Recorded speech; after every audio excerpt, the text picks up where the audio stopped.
Alright, I got a pretty quick video for you right now. I've got this old GameCube controller that I've had for a while. I've used it pretty good. The thumbsticks are pretty gnarly though. I've never gotten around to replacing them though. Recently I tried to use it again and I realized that the sticks are broken. So instead of getting a replacement stick and resoldering it in, which for some reason they only sell in packs of 10 that I could find, so I was actually mistaken. Here's the 12 piece that I was thinking about, not 10. And here is the other one I could find, which is only 2, and it's the same price. Wait, actually, yeah, this one's $9.99, and this one is $9.98. So it is 1 penny cheaper for 10 less sticks. Either way, it's gonna cost $10 to replace the sticks. Anyway, I've got this 8BitDo mod kit. So this will allow you to convert your controller to a wireless GameCube controller that you can use on your Android phone, Switch, or PC. I'm going to go ahead and start with this. Oh yeah, this also comes with replacement sticks, so I can get that fixed. So let's go ahead and open it up right here. Surprisingly affordable too. It's only 25 bucks. All right, got a little screwdriver, the replacement thumbsticks, and a cable. And yeah, here's a little charging cable for it. It uses a barrel plug instead of something like USB-C, which is a little annoying, but better than having a wired one. Let's get this away. And this right here, it's gonna have us reuse the rumble motor. The only thing that we're still gonna be using from the original is the rumble motor. And all of the buttons, of course. So we can go ahead and take this out right here. We'll put this aside for right now. Got the instructions and can put this back. It's got a nice little manual right here. So first thing we're gonna do is take apart the GameCube controller.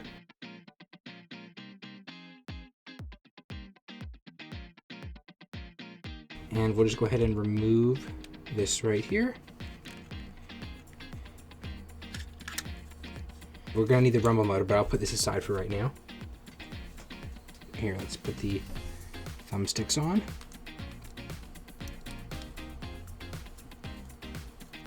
These also allow you to have clickable sticks, which the GameCube never had. Put this one on right here.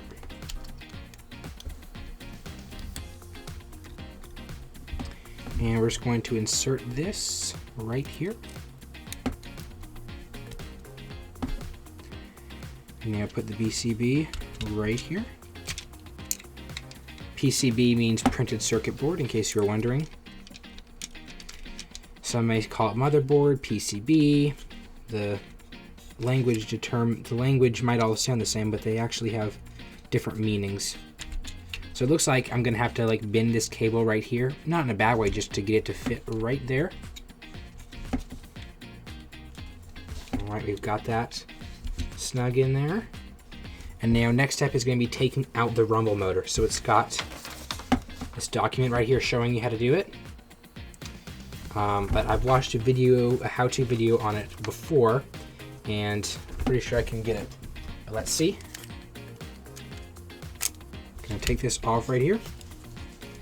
And we're gonna cut these cables, and I'm just gonna cut them as long as I can be, just in case we make any mistakes. And it's wanting us to strip the ends of these. Now, if you do not have a wire stripper, you will need to try to use something to cut the ends off of this carefully. You want to make a small slice in this little, you want to basically just cut a small bit around this white and black wire and then pull it off so the wire is exposed. Now, if you don't have a wire stripper that does that for you, we'll try to use these scissors, and I'm not going to cut, I'm just going to try to get it a little bit, yeah, there we go. I just kind of pulled up on it, and I was able to pull that off there, and you see we now have bare wire. And now I'll do that same with the black side. There we go. Pretty easy.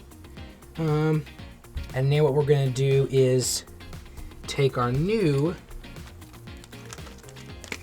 little plug-in right here. And these two little black pieces, well, this is the charge port. We'll put this to the side for right now, but we're going to take our new one and we're going to put these wires together, black on black and white on red.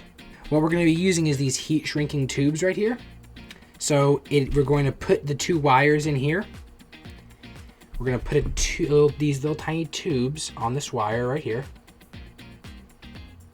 Right like this.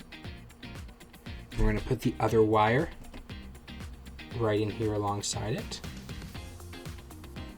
And then we're going to use a heat gun hairdryer. You can even use a match or lighter to shrink this, and it shouldn't cause any smoke or anything like that. My plan is to put the heat shrinking wire on here first, move it down to the bottom of the wire. And then I'm going to make sure these are connected very nicely to each other. Then move the heat shrinking wire up a bit, and then heat it up so that they stay connected forever.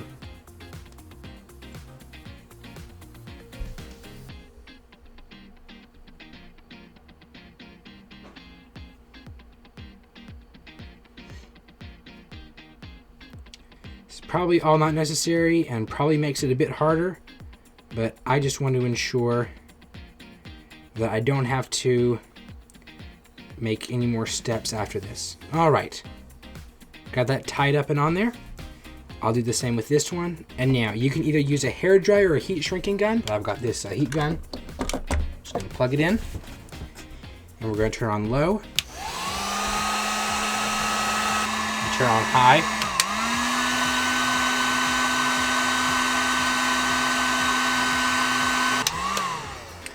All right, those should be adequately there. They're going to be a little bit warm and a bit rubbery.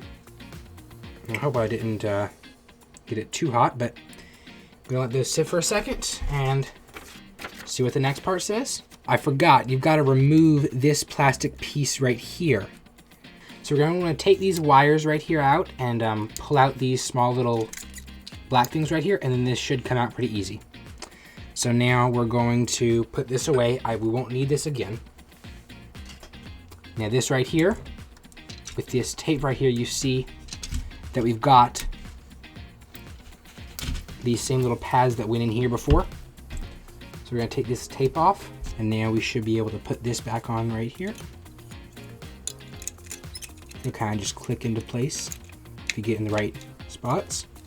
And now we can slide this little tab in right here. Actually no, we were supposed to come underneath before we went in there, so. All right, you wanna take this little black side that you see right here, and you wanna face that up, and we wanna slide that in like this before we put this black piece in. Just like that, and then we can route it through that little hole, that little slit in the bottom. Same with this side, put that black side in up, and then there's a little slit in the bottom that will hold the wire. And now, should be able to place this black piece on here, and it should click right into place.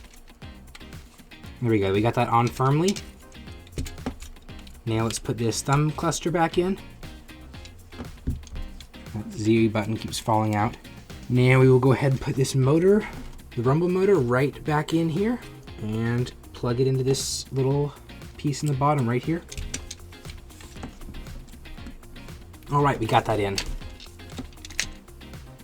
And now this is a little charger. It's gonna go right here.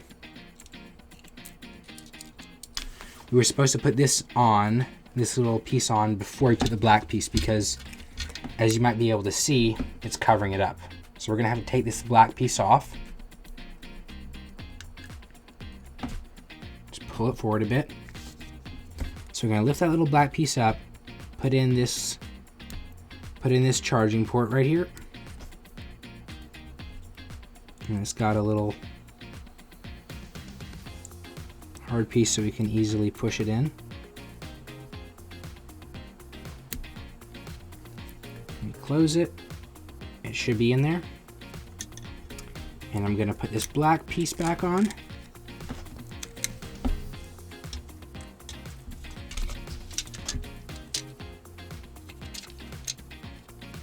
And now that lines up right there. So you have a charger port right there.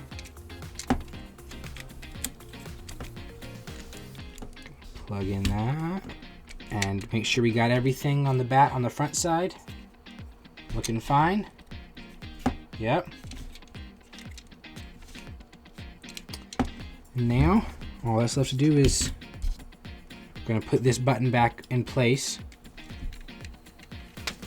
put the shell on, and then we should be good to go. Oh, and these little sliders right here are the analog sliders to tell where the triggers are. The pointy end right here will go into the hole right here, so you wanna set them a little bit down from the first slot so that they will fit right, and make sure they're not on the bottom. So you want them to be at the top and then move them down just a small bit, just so you can see a little bit of daylight in between there.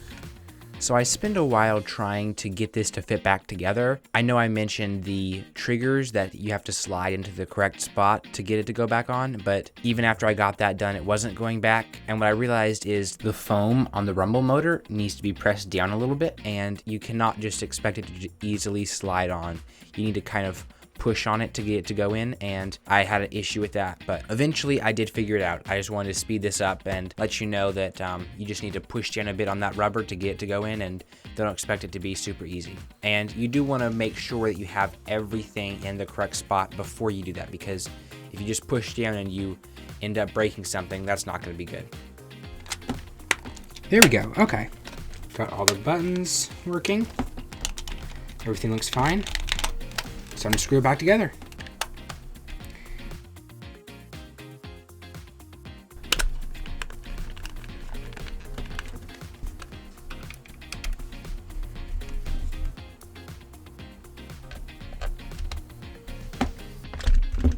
All right, we got our charge right here. So if you want to charge it, you just plug this right in there. So let's go test it.